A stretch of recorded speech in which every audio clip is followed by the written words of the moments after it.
नमस्कार, जोहार। द भारत मित्र देख रहे हैं आप। मेरा नाम अभिषेक भारती और मेरे साथ देवेंद्र जी हैं, हमारे वरिष्ठ सहयोगी। झारखंड में वही राज करेगा जिसका कब्जा झारखंड के आदिवासी वोट बैंक पर होगा, यानी एसटी वोट बैंक पर होगा। और यकीनन इसी की लड़ाई सरकार में, सत्ता में जो दो बड़ी सबसे पार्टियां हैं उनके बीच चल रही है। और गाहे बगाए ये लड़ाई सतह पर आ भी जाती है। दूर से देखिए तो बिल्कुल सब कुछ नॉर्मल नजर आएगा, जैसे एक बत्तख जो पानी के ऊपर बिल्कुल शांत होती है, लेकिन पानी के नीचे उसके पैर जो है वो हरकत करते रहते हैं। बिल्कुल वही स्थिति झारखंड सरकार में है। पैसा को लेकर के आज मंथन हुआ। उस पूरे खबर को देवेंद्र जी कवर कर रहे थे।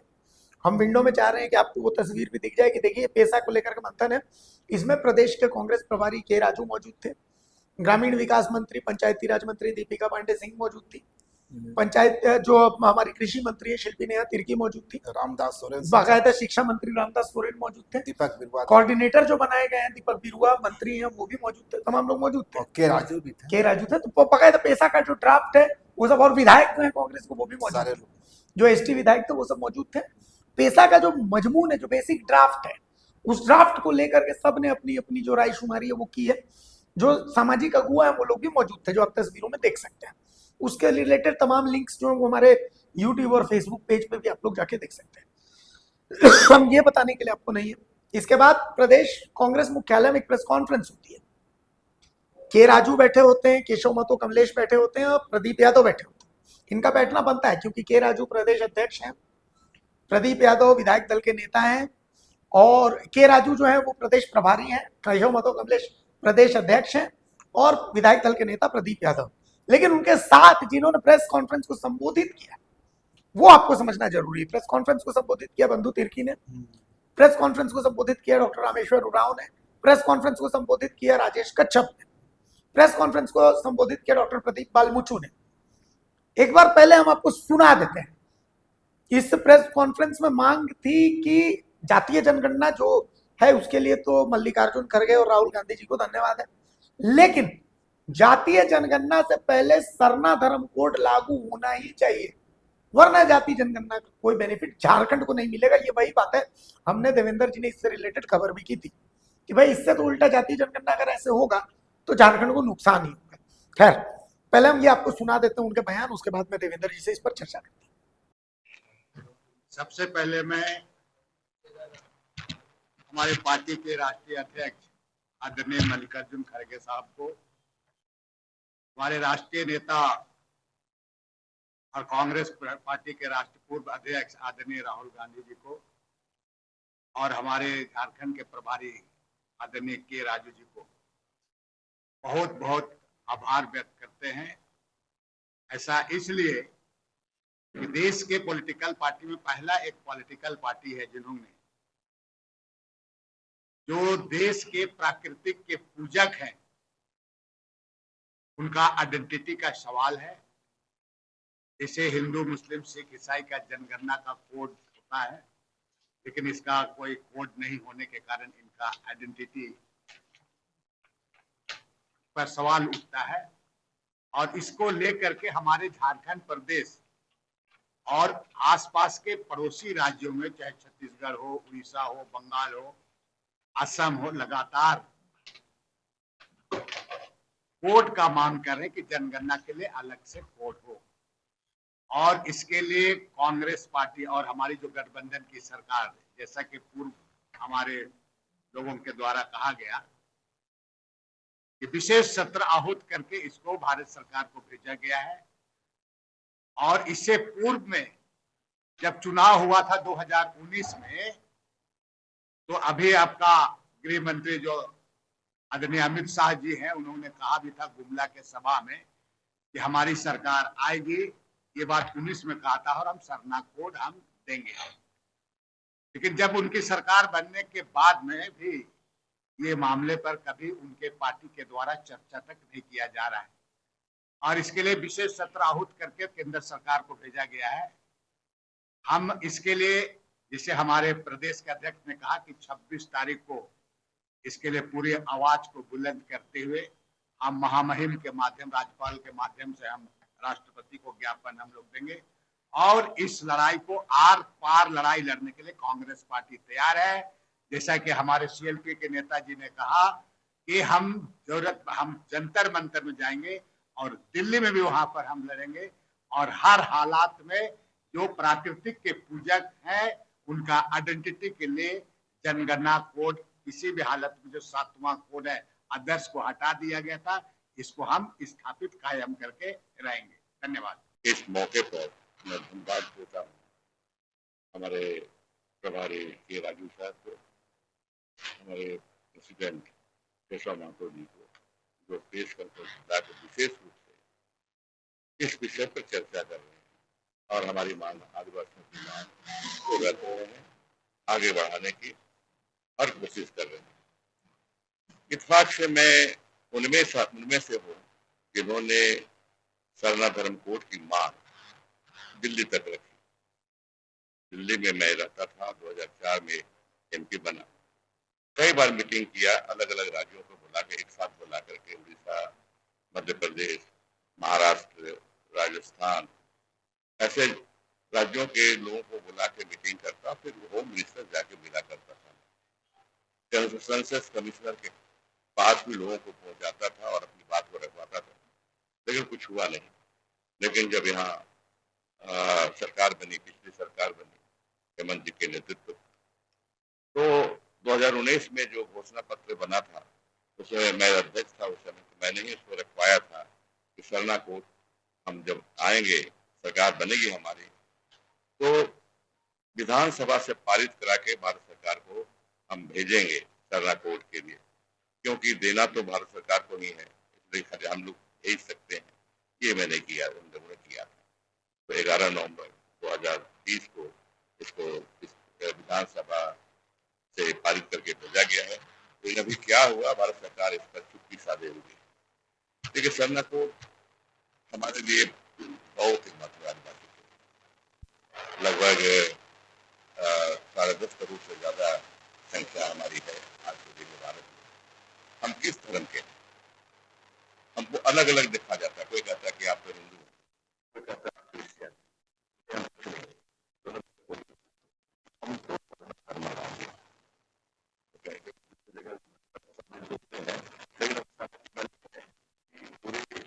देश के आदिवासी को अगर मिलता है तो सहमत हो जाएंगे, उसको स्वीकार कर देंगे।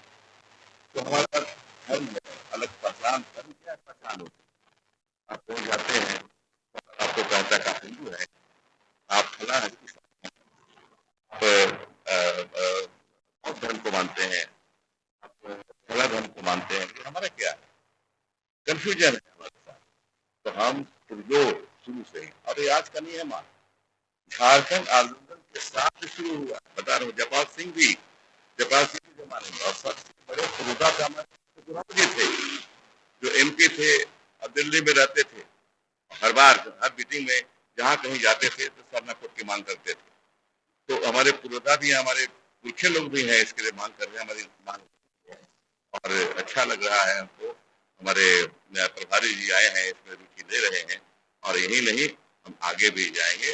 और जैसा कि बोले कि राज्यपाल जी के धरना देंगे, भारत सरकार में जाना होगा तो वहाँ भी जाएंगे हम लोग।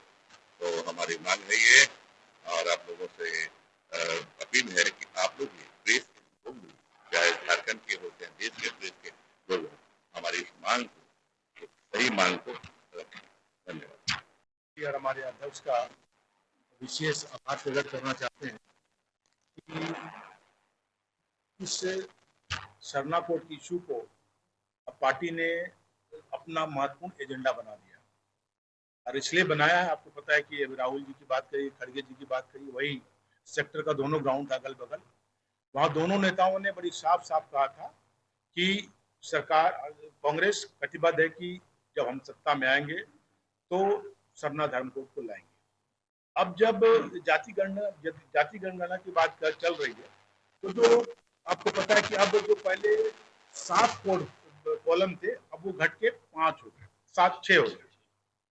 तो ये बड़ा दुखद बात है। आप समझिए कि इसका मतलब कि देश के नजर में, केंद्र सरकार के नजर में मात्र सिर्फ 6 ही जाति है इस देश में, 6 ही धर्म है ना, इसके बाद और कोई धर्म नहीं है।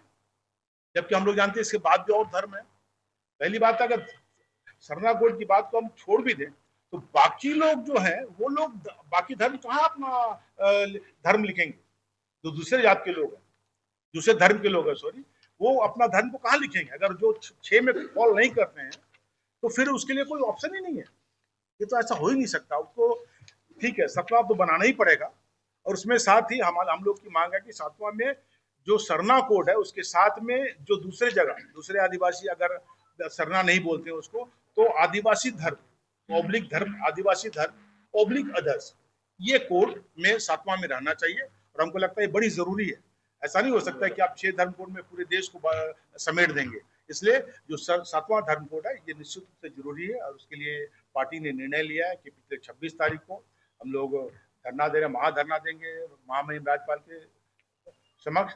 अगर नहीं माना गया हमारी मांग को तो फिर दिल्ली में भी हम लोग जंतर मंतर भी जाने का प्रयास करेंगे। अब जब आपने बयान सुन लिया है, देवेंद्र जी हमारे साथ है। देवेंद्र जी, कांग्रेस के जितने आदिवासी चेहरे हैं, हिस्ट्री चेहरे हैं, बंधु तिर्की, राजेश कच्छप, प्रदीप बालमुचु, रामेश्वर उरांव, चारों इस प्रेस कॉन्फ्रेंस को संबोधित करते हैं। सरना धर्म कोड पहले लागू करने की बात होती है जी। और पेशा कानून को लेकर के जो मंथन हुआ उसमें भी आपने देखा कांग्रेस ने बहुत सारे पॉइंट्स दिखाए और उन तमाम पॉइंट्स को देख करके एक बार फिर से समझ में आ गया कि जेएमएम की कोशिश है कि मुस्लिम वोट बैंक उसकी तरफ आ जाए और कांग्रेस की कोशिश है कि आदिवासी वोट बैंक उसकी तरफ आ जाए।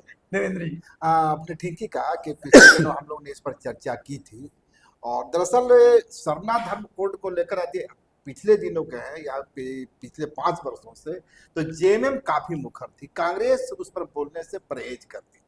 लेकिन जब से राहुल गांधी ने जातीय जनगणना का मुद्दा उठाया और उसके बाद राहुल गांधी सरना धर्म कोड का भी मुद्दा उठा दिया इस राज्य में कि सरना कोड में दूंगा। शुरुआती में लगा कि कांग्रेस का जेएमएम की ओर से एक समर्थन है, एक अच्छा गुड गेस्चर है, पर बाद के दिनों में जब जातीय जनगणना की घोषणा हुई और इसी बीच आपने देखा होगा कि कांग्रेस की ओर से ट्राइबल फंड को लेकर सवाल खड़े किए। ट्राइबल फंड के सवाल तब खड़े किए गए जब पूरे 6 वर्षों के शासनकाल में जो फाइनेंस मिनिस्ट्री रही है वो कांग्रेस के पास रही। तो यदि ट्राइबल फंड का में अनियमितता हुई थी, दूसरे जगह उपयोग हुआ था, तो कहीं न कहीं फाइनेंस मिनिस्ट्री को देखना था। लेकिन कांग्रेस ने सवाल खड़ा कर दिया। रामेश्वर उरांव सामने आते हैं उस दिन,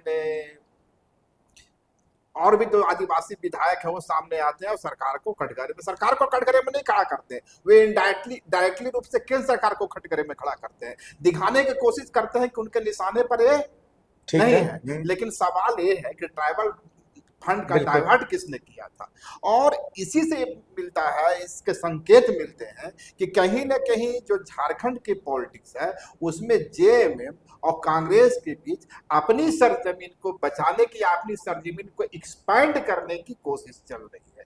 आपने आज बात की पेशा एक्ट को लेकर, पेशा एक्ट का जो विमर्श चल रहे हैं, कार्यशाला का आयोजन था। देखिए, पिछले 6 महीनों से झारखंड में पेशा एक्ट को लेकर काफी विमर्श तेज है। कांग्रेस और जेएमएम दोनों ने घोषणा की है कि यदि हमारी सरकार बनती है तो पेशा एक्ट को लागू वचनबद्धता दोनों की है। सरकार, पंचायती राज विभाग उसकी 6 महीने से ड्राफ्ट भी तैयार कर रहा है। अब यदि ड्राफ्ट में खामी है तो उसका जिम्मेवार कौन है? ये तीसरा ड्राफ्ट है, अभी जो ड्राफ्ट आया है तीसरा ड्राफ्ट है। और तीसरा अच्छा, ड्राफ्ट में खामी क्या है? मतलब किसने सवाल उठाया कि ड्राफ्ट में क्या खामी है? सवाल तो एक्टिविस्टों ने उठा दिया। ग्लैडसन पहला वक्ता थे, ग्लैडसन का ऐसे आक्रामक ढंग से सवाल खड़ा किए कि पूरा जो मंत्री वगैरह थे वहां जो भी उनको लगा कि कहीं ना कहीं वो असहज स्थिति में दिखे।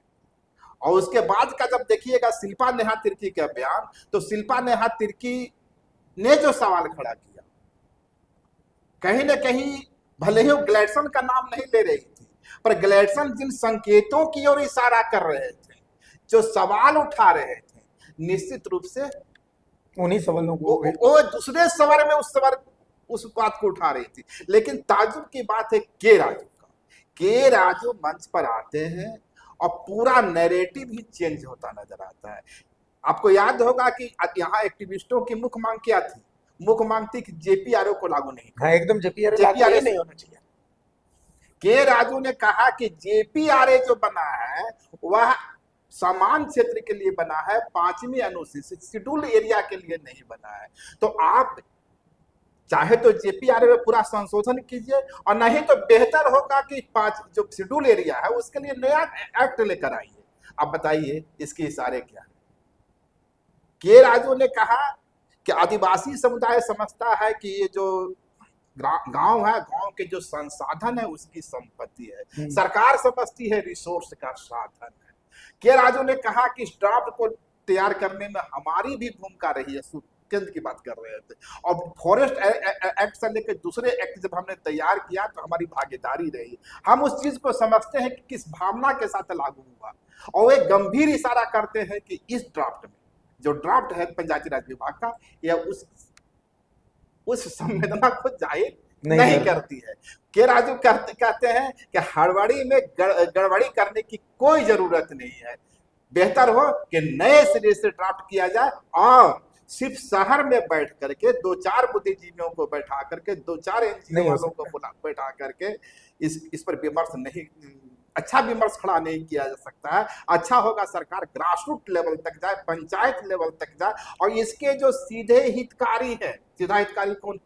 रूढ़िवादी प्रथा में कौन रहता है? रूढ़िवादी प्रथा तो यहाँ के सरना समाज है, रूढ़िवादी परंपरा में तो जुड़े हुए हैं। तो उनसे बातचीत की जाए, और उसके बाद इसका ड्राफ्ट नए सिरे से तैयार। उनके बाद दीपिका पांडे सिंह जो पंचायती राज विभाग के मंत्री हैं, उनकी भाषा बदल के शिल्पी नेहा तिर्की के बारे में मैंने पहले ही कहा कि वो काफी कुछ ड्राफ्ट से असहज हो रहे थे, तो कह रहे थे कि इस ड्राफ्ट में बहुत सुधार। अच्छा, जब ये सब चल रहा था उसके बाद दीपक बिरुआ, रामदास सोरेन जैसे मंत्री भी बोले होंगे। हाँ, ड्राफ्ट को लेकर के इन लोगों का फिर क्या था? मतलब सबकी बात यही आई कि ड्राफ्ट में खामी है। अच्छा, जेएमएम भी ये मान रहा है कि ड्राफ्ट में खामी है। हाँ, रामदास सोरेन और दीपक बिरुआ ने भी स्वीकार कर दिया, क्योंकि ये लोग अजय दीपक बिरुआ के पहले के बयान को समझा से 2 महीना पहले, 3 महीना पहले जो किसी भारत मित्र पद देते रहे, उनकी संवेदनाएं कहीं न कहीं आदिवासी समाज के साथ थी, और वे समझ रहे थे कि ड्राफ्ट में खामी है।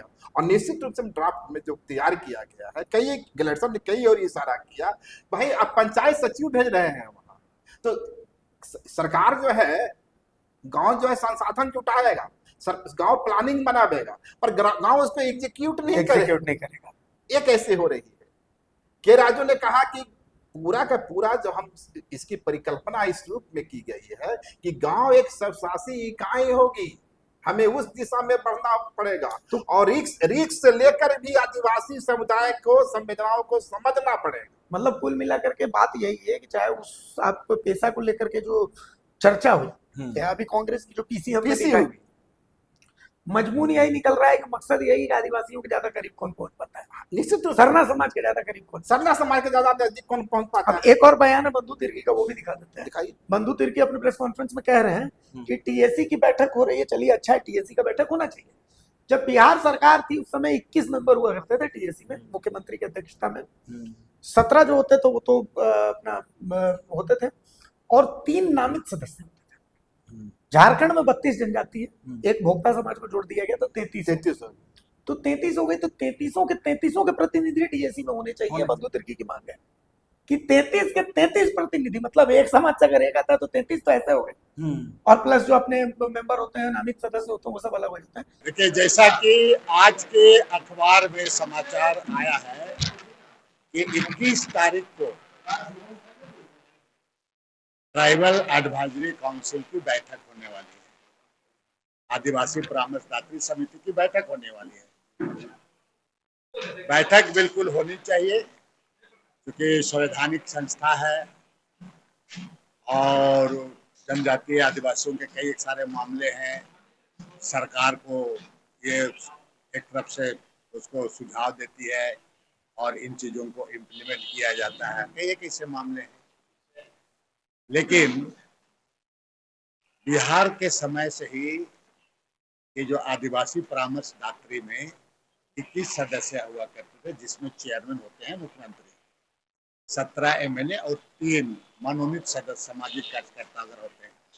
लेकिन जैसा कि आपको मालूम है कि इस राज्य में पहले 32 तरह का आदिवासी हुआ करते थे। एक अभी उस तरह का जुट गया पोख्ता, तो 35 तरह का हो गया।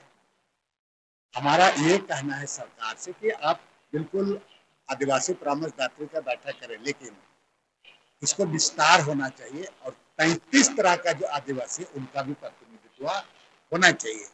ऐसा इसलिए कि बहुत सारे हमारे आदिवासी लोग विलुप्त होते जा रहे हैं, उनकी बात को उठान करते हैं। हम मुंडा, उरांव, खरिया, संथाल की बात करते हैं, लेकिन आश्रम की बात होनी चाहिए वहाँ पर। चाहे जो आदिवासी महली किसान है, किसान भी होते हैं वहाँ पर तुम्हारा, उसी तरीके से प्रिमिटिव ट्राइब भी है तुम्हारे सब, तो उनका भी प्रतिनिधित्व आपका आदिवासी परामर्शदात्री में होना चाहिए। इसलिए मैं आग्रह करता हूँ कि सरकार इसको विस्तार करे और जितने भी आपके आदिवासी समूह हैं उनको भी प्रतिनिधित्व देने का अवसर दिया जाए।